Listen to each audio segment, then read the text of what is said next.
Hi, welcome to week 2 of our 2025 All Church Study on A Praying Life by Paul E. Miller. I was going to say A. I am just so glad you're here. I want to invite you for just a moment to kind of take a deep breath. Let your shoulders relax. Now, wherever you've been this week or maybe even this day, this is an opportunity to pause, dig into God's Word, connect with other people, and I'm just looking forward to it so much.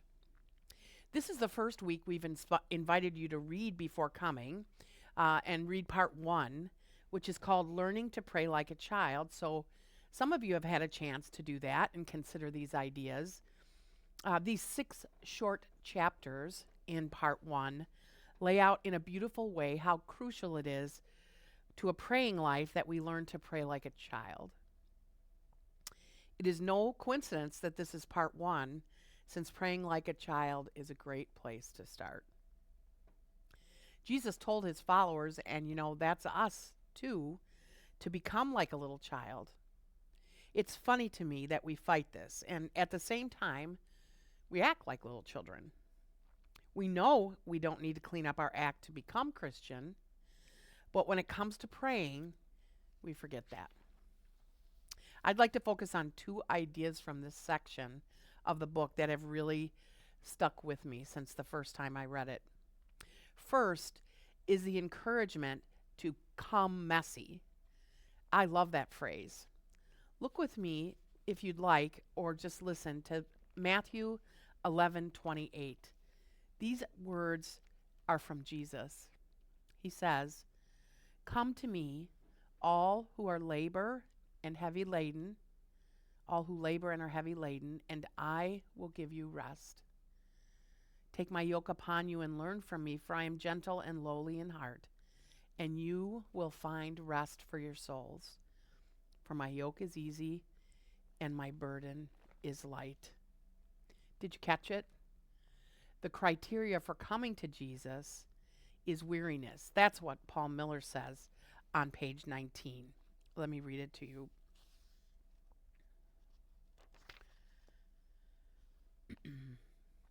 He says, "What does it feel like to be weary? You have trouble concentrating. The problems of the day are like claws in your brain. You feel pummeled by life. What does heavy laden feel like? Same thing. You have so many problems you don't even know where to start. You can't do life on your own anymore. Jesus wants you to come to him that way. Your weariness drives you to him. Don't try to get prayer right. Just tell God where you are and what's on your mind. That's what little children do." If you've had the idea that you have to kind of get it together somewhat before you come to God in prayer, this might feel strange at first and maybe even awkward. But why does it matter? Because if we don't come to our Father, our loving Father, as we are, we're bringing a false self to a very real God. Think how much more alive and vibrant our conversations with God will be when we stop trying to get it right and just talk to our Father about our real thoughts, our real concerns, our real joys, and our real worries. Have you noticed that kids can't wait to tell their dad what they're doing? They can't wait to ask for what they want or need or tell them about their day. As Miller writes on page 21,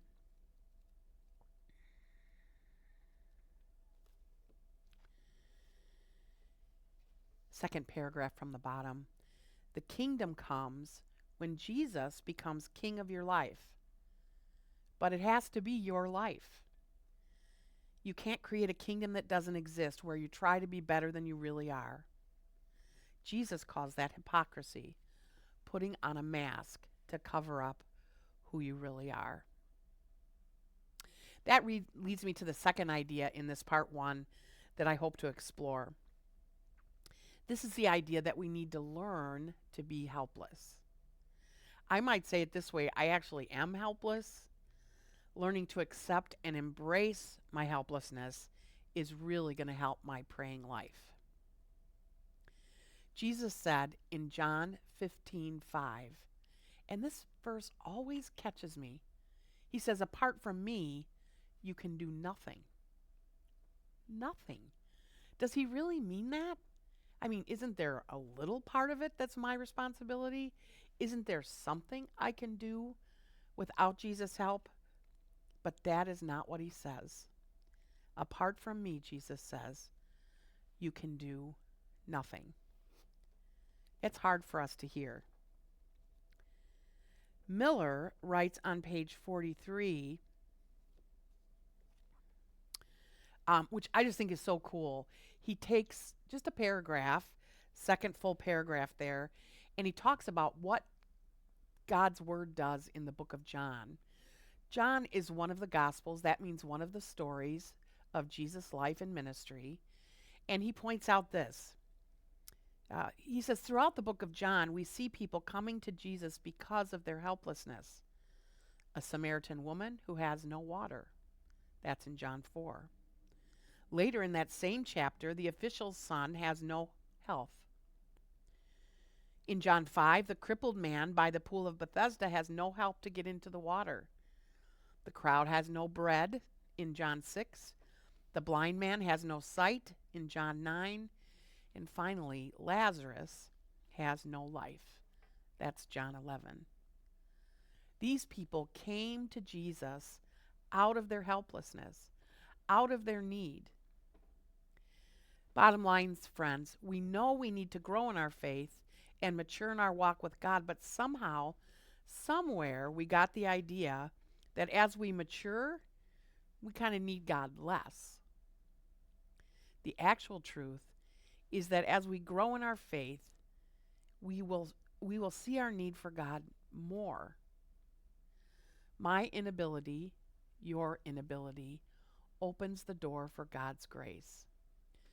The more we connect with Him, the more we see His great goodness, and the more we understand our helplessness and need and sinfulness. So, here's my encouragement to you this week. Sometime this week, when you're talking with God, and I hope you will talk to God this week, practice coming messy. When you are weary, just tell Him about it. When you don't feel like doing something you know you're supposed to do, talk to your loving Father about it. We are on a journey to become more aware of God's great goodness, His grace, His love for us, and at the same time, more and more aware of our need for it and our dependence upon it for the little things in life and the big things.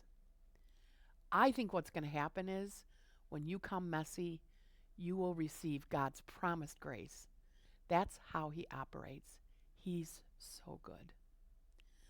Enjoy your conversation with your small group at your table, or maybe you're in a home while you're looking at this, and see what you can learn from each other. The Lord bless your conversation.